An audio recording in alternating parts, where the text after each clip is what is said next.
Ini saya mau diapain ini? Ini saya di mana ini? Halo,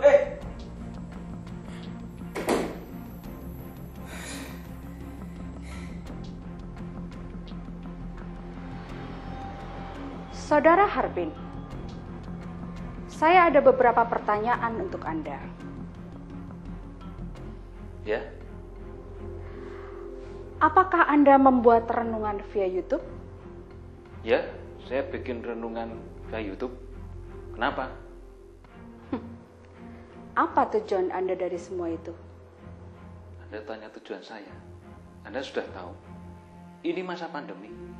Jemaat tidak ada PA, tidak ada PD. Ibadah saja harus online.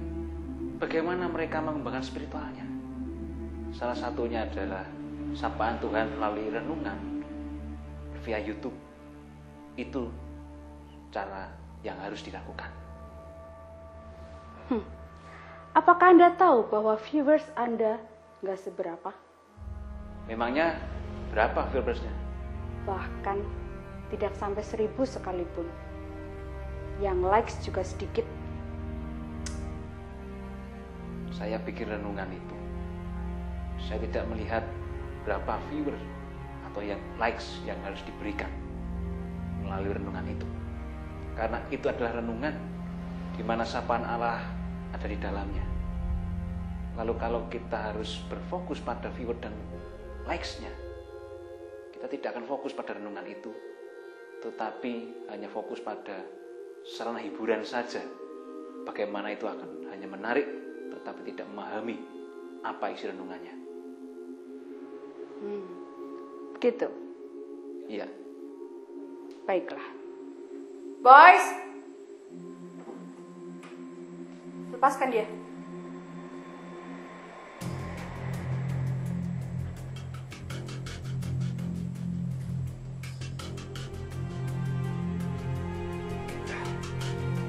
Kamu boleh pergi.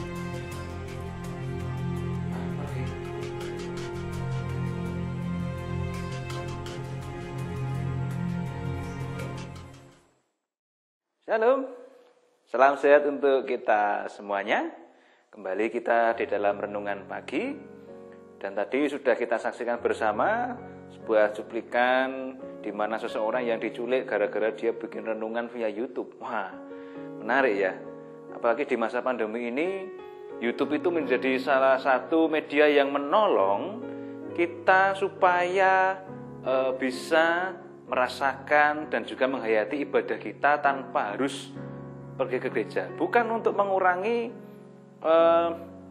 penghayatan kita sebetulnya, tapi karena apa? Karena ada protokol yang harus kita ikuti dan saling menjaga kesehatan bersama, sehingga YouTube menjadi salah satu media kita untuk beribadah. Ini adalah media. Namun yang namanya media, apalagi YouTube, pasti di sana ada beberapa fitur. Di antaranya adalah viewernya berapa, kita bisa lihat di situ berapa sih yang melihat renungan atau ibadah itu, likes atau dislike, atau suka atau tidak suka, dan komentar. Itu adalah hak kita. Untuk kita mau like ya silakan, mau dikomentari ya silakan. Sebagai kreator atau yang membuat konten tidak bisa dong memaksa orang harus like atau apa, tetapi hanya menganjurkan, tidak memaksa. Tetapi ketika itu sudah menjurus pada angka banyak atau sedikit, terkadang itu memicu pertanyaan, bukan pertanyaan, tetapi ada pemikiran bahwa semakin banyak itu bagus, semakin sedikit itu kurang baik. Misalnya seperti itu, seperti yang diinterogasi tadi. Mengapa kok viewernya dikit dan lain sebagainya. Tetapi dia menjawab bahwa yang penting bukan jumlah viewer, bukan jumlah yang like berapa atau komentar apa, tetapi apa kontennya, tujuannya itu apa, untuk renungan, untuk ibadah. Nah, itu tujuan utamanya. Fokusnya ada pada renungan dan firman Tuhan yang disampaikan. Viewer, like, dislike atau komentar itu bukan prinsipnya pada renungan via YouTube atau ibadah via YouTube. Apa yang disampaikan atau menjadi firman Tuhan hari ini yang akan menguatkan kita dan memperbarui visi atau pandangan kita. Mari akan kita baca bersama-sama di dalam Injil Lukas pasal 10 ayat 19 sampai 20 yang demikian. Sesungguhnya aku telah memberikan kuasa kepada kamu untuk menginjak ular dan kalajengking dan kuasa untuk menahan kekuatan musuh, sehingga tidak ada yang akan membahayakan kamu. Namun demikian janganlah bersukacita karena roh-roh itu takluk kepadamu, tetapi bersukacitalah karena namamu ada terdaftar di surga.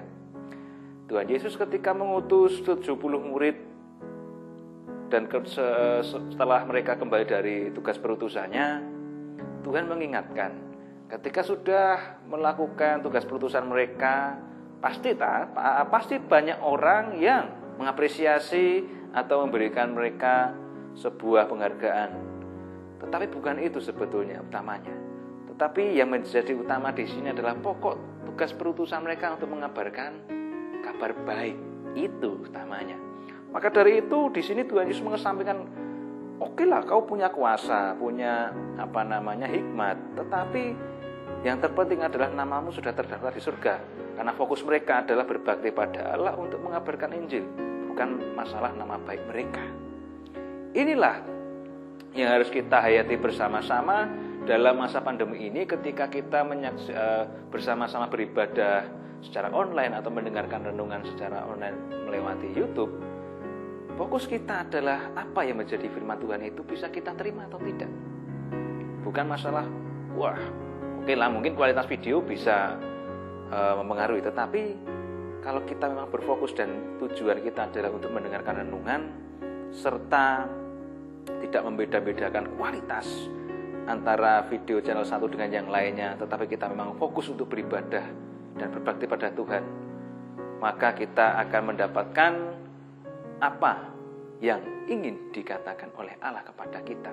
Lah kalau kita hanya ribet masalah viewernya berapa, like-nya apa, dan lain sebagainya, kita akan terganggu. Kita tidak fokus.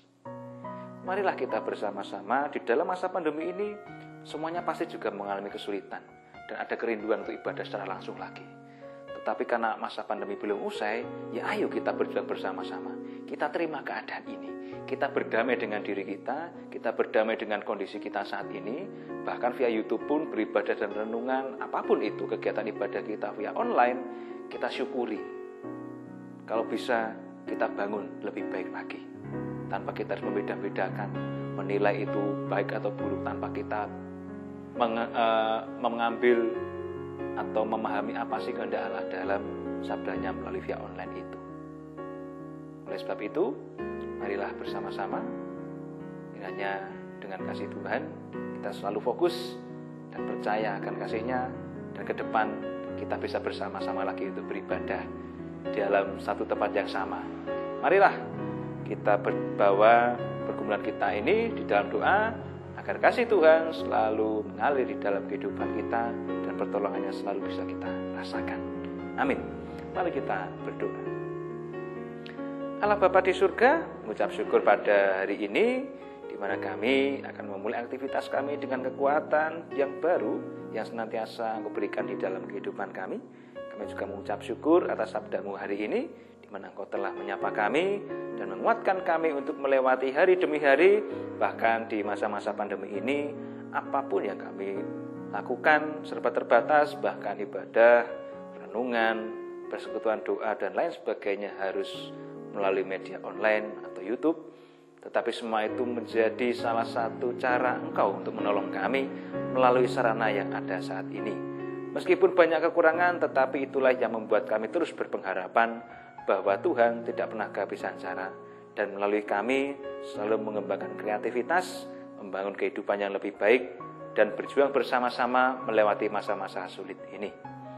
Terima kasih Tuhan, berkaryalah terus bagi kami, dan kami percaya bahwa ini semua akan berakhir masa-masa sulit dan menemukan sukacita di dalam tangan kuasa-Mu.